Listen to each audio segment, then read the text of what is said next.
comment se fait-il donc qu'il y ait ce noyau anglais et en même temps cette fierté d'être anglais pour quelqu'un qui vit en Sancerrois déjà depuis une vingtaine d'années, même si elle est anglaise d'origine. Alors c'est lié au problème des Écossais de Sancerre, qui est bien connu des érudits. Il y a eu une époque, donc, il y a eu en Angleterre des luttes politiques entre les partisans de la dynastie des Stuarts et puis les autres, les gens qui voulaient une dynastie moins proche du catholicisme, plus protestante, et qui laisse plus de pouvoir au Parlement et moins de pouvoir au souverain, qui ont choisi comme roi un petit prince allemand et qui est l'ancêtre de la reine d'Angleterre actuelle. Bon. Donc, il y a eu des luttes politiques, il y a eu les partisans des Stuarts, soutenus plus ou moins par la France, ont essayé de reconquérir l'Angleterre. Alors, ils avaient une base en Écosse, parce que c'est une dynastie d'origine écossaise, c'est les descendants de Marie Stuart. Ils en avaient une aussi en Irlande, parce qu'ils étaient catholiques ou proches des catholiques. Et puis il y avait des noyaux, des familles qui, à titre individuel, étaient proches d'eux ou voulaient un pouvoir fort en Angleterre. Les autres, eux, étaient pour le Parlement, pour une dynastie moderne, etc. Donc il y a eu des débarquements soutenus par la France, mais toujours un peu mollement, qui ont tous échoué. Le dernier, c'est en 1745, le prétendant Stuart a été chassé, ses partisans ont été battus à plat de couture, et un certain nombre de gens ont été expulsés d'Angleterre, leurs biens mis sous séquestre et interdiction de revenir, sauf s'ils reconnaissaient le nouveau régime. Et la France a fait un beau geste, mais prudent, en les accueillant, mais en les dispersant à travers la France. Alors en dispersant en petits groupes qui se rattachaient finalement toujours à un noble, alors écossais, on disait écossais même s'il était anglais ou irlandais, pour les Français tout ça c'était les Écossais, à droite et à gauche. Et il s'est trouvé qu'il y avait Lord Nairn, un lord écossais, partisan des Stuarts, qui s'est établi à Sancerre et qui a réuni autour de lui sa famille d'abord, ses domestiques, d'anciens soldats qui sont devenus des domestiques chez lui, et puis des partisans pas forcément très riches, mais qui l'entretenaient, quitte à se couvrir lui-même de dettes d'ailleurs. Et la famille Nairn a fini couverte de dettes. Et parmi ces familles,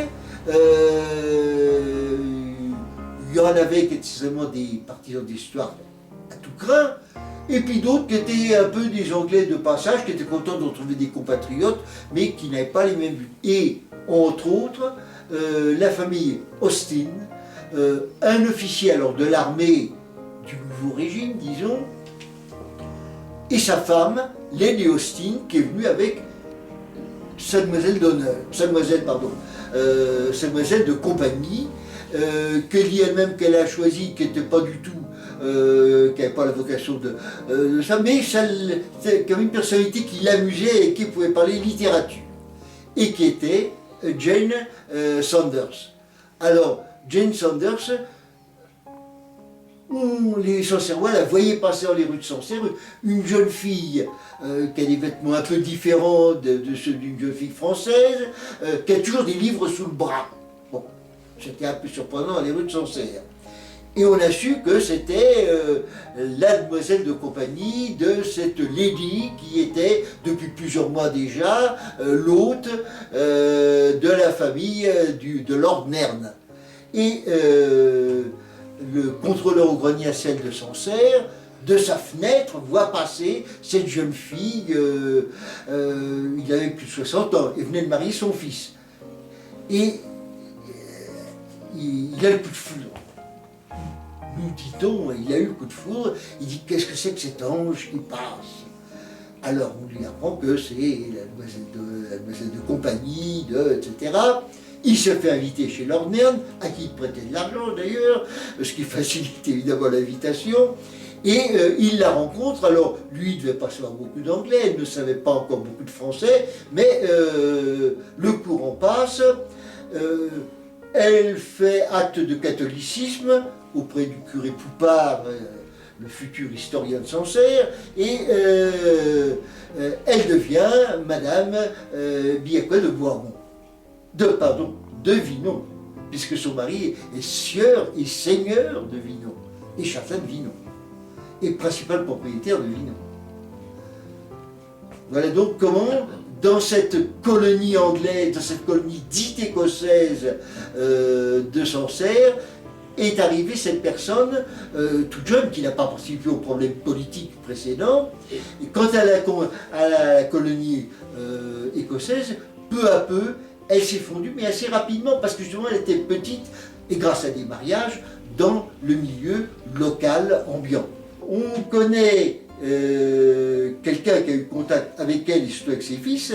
Il y avait un officier peu fortuné écossais, MacDonald, qui, grâce à l'argent que lui donnait Lord Nairn, vivotait à Sancerre, avec une Française qu'il avait épousée, qu'il n'aimait pas particulièrement. Et ils avaient deux jumeaux, dont l'un est devenu un maréchal d'Empire à l'époque de la Révolution et de Napoléon, le maréchal MacDonald. Donc un homme célèbre qui a donné ce nom à l'un des boulevards des maréchaux à Paris, et dont le nom figure sur l'arc de triomphe de l'Étoile. Bon.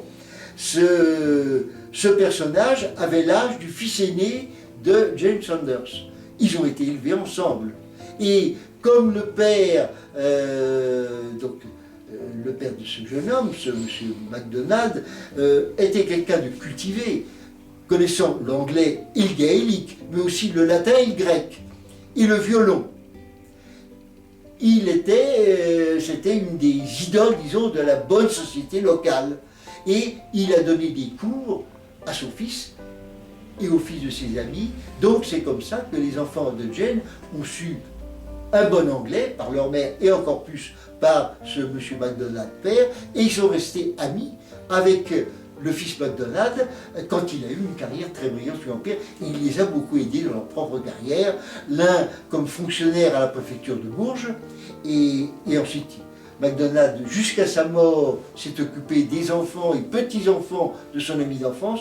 Quant à l'autre, il l'a aidé à devenir magistrat dans les départements conquis de l'actuelle Belgique, à Gand, à Ypres, etc., où il faisait merveille, parce qu'on était toujours en guerre avec l'Angleterre, et il y avait des agents anglais qui débarquaient sur les côtes belges, et donc il pouvait les interroger, parce qu'il savait... alors le flamand, évidemment, il ne le connaissait pas, mais il connaissait l'anglais, ce qui pouvait être avantageux sur place. Donc il y a fait toute sa carrière du consulat jusqu'en 1815, et au moment de la Restauration, il était nommé dans le nord de la France, où il a pris sa retraite, et en 1823, il a eu la Légion d'honneur, donc sous Louis XVIII, mais sous Louis XVIII, MacDonald avait fait acte d'allégeance à la Restauration, et était le grand chancelier de la Légion d'honneur.